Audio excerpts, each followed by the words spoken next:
une voix sur la montagne. Je rêvais au sommet d'un rocher basaltique, m'appuyant aux débris entassés du portique, d'un château fort détruit par l'homme et par le temps.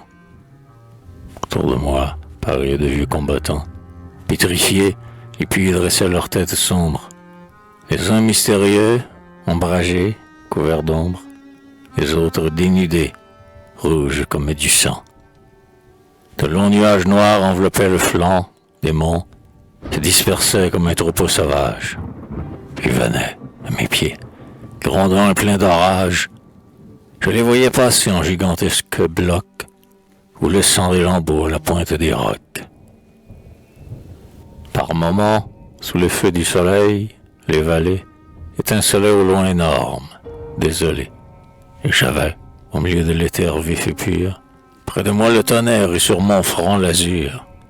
Puis tout se dissipait.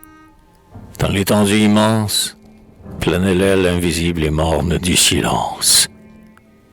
Je rêvais. Quand soudain j'entendis une voix qui me disait « Poète au doux accent, tu crois, dans le son alterné de la rime t'enivre, avoir fait resplendir l'auvergne dans ton livre? Et tu n'as pas chanté les aïeux s'en allant jusqu'à Delphes, ni ceux qui suivirent Roland au Val de Roncevaux.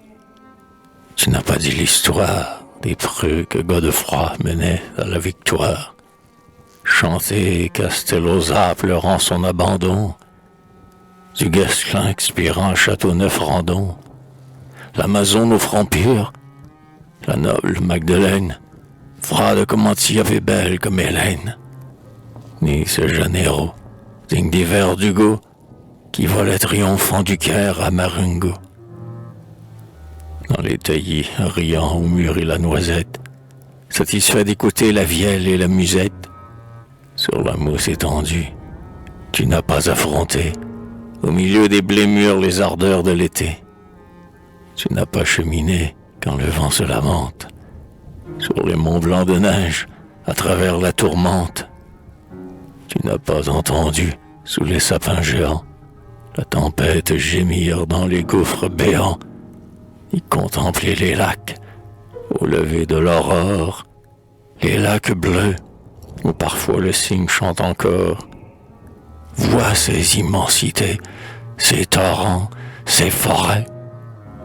Recueille-toi longtemps, tu chanteras après.